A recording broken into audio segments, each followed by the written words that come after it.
She said after Jackson's born, the first thing I want to look at is his heart. And when she said his heart, I was really caught off guard. I was like, why does she want to look at his heart? Like, everything that's going on right now is in his brain.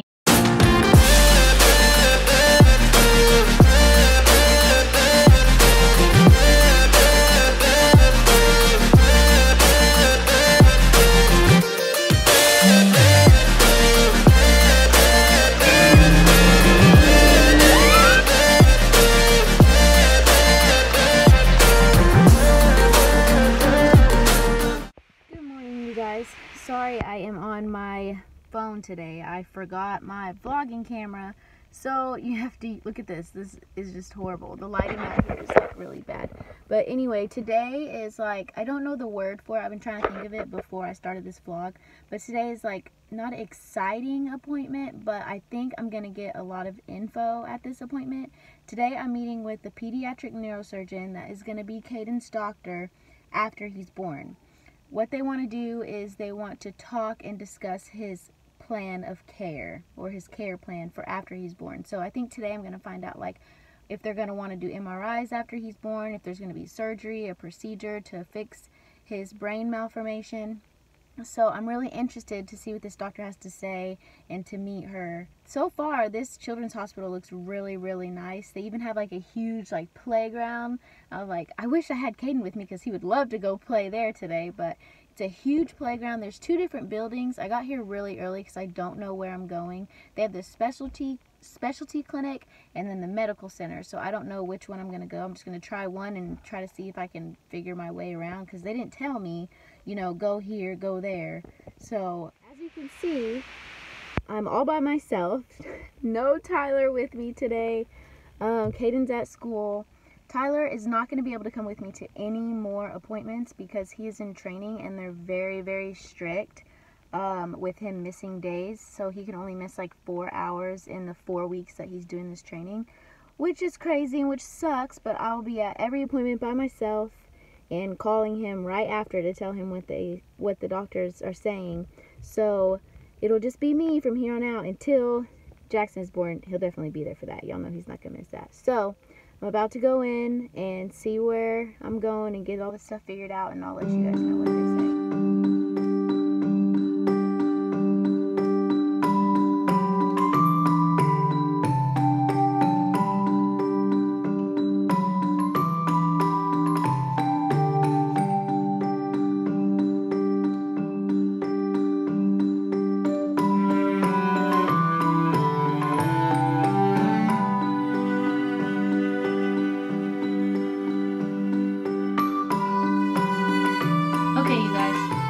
Made it back home from the hospital.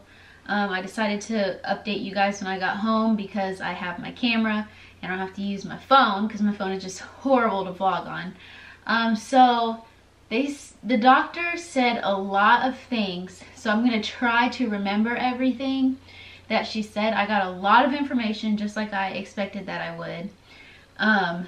So if I repeat myself, I'll try to edit it out, but just bear with me.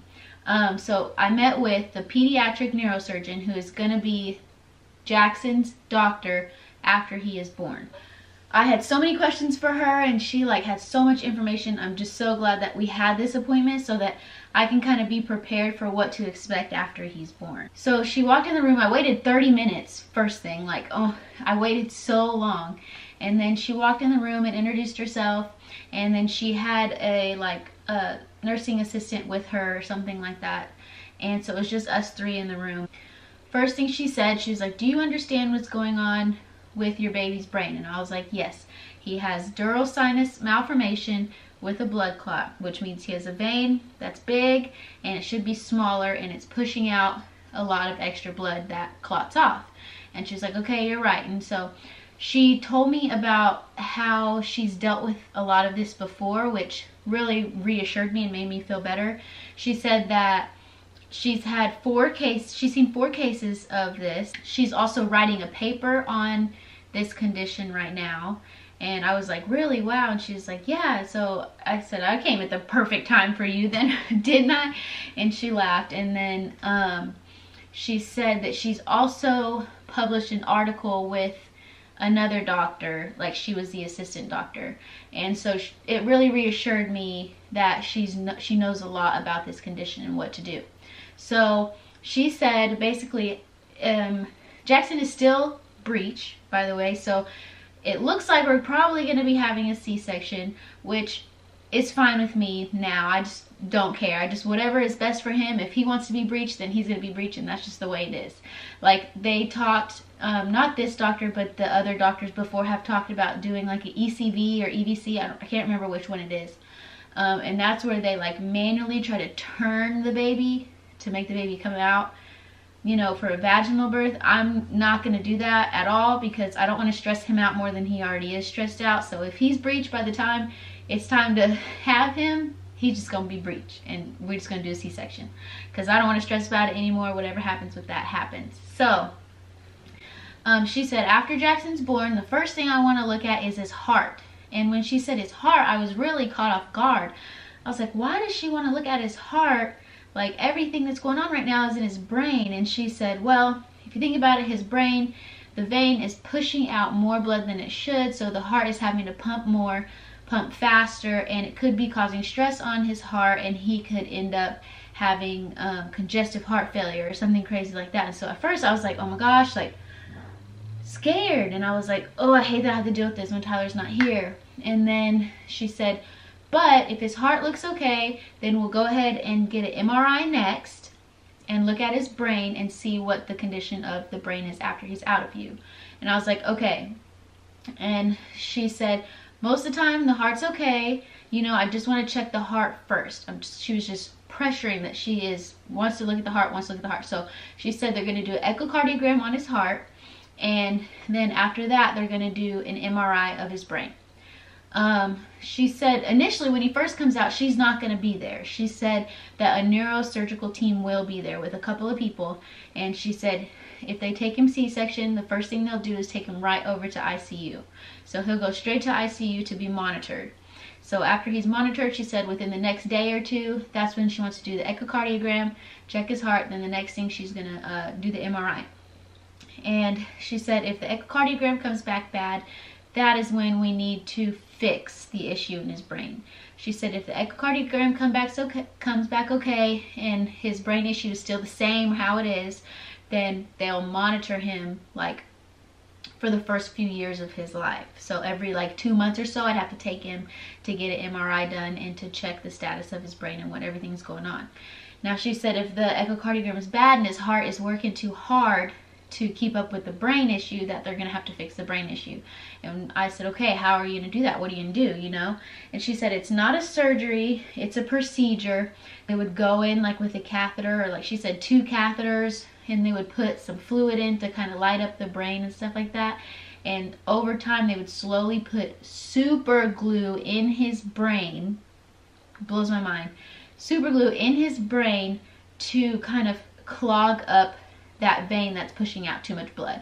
She said it can't be done like one time and be done because it would be too drastic on the heart to have all this blood pumping out and then all of a sudden have no blood. Like, it would be bad for his heart, so they have to do it slowly over time. She said that she's seen the procedure done once or twice, I think. I can't remember what she said.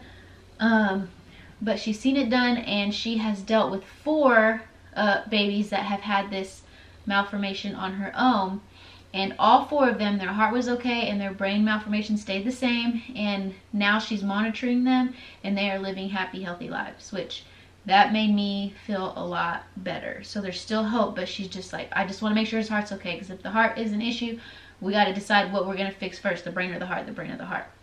And I was like, okay. Then she asked, when are you being induced? Like, what's your plans for that? And I was like, I don't know, because I haven't gotten in with OB yet, which OB called me finally on the way to the hospital, and they're like, we want to set up your first prenatal appointment with us. And I'm like, okay, good, when? As soon as you can. So Monday I meet with OB, and that's when I'll get like an induction date, you know, meet the OB, and finally like meet the person that's going to deliver him.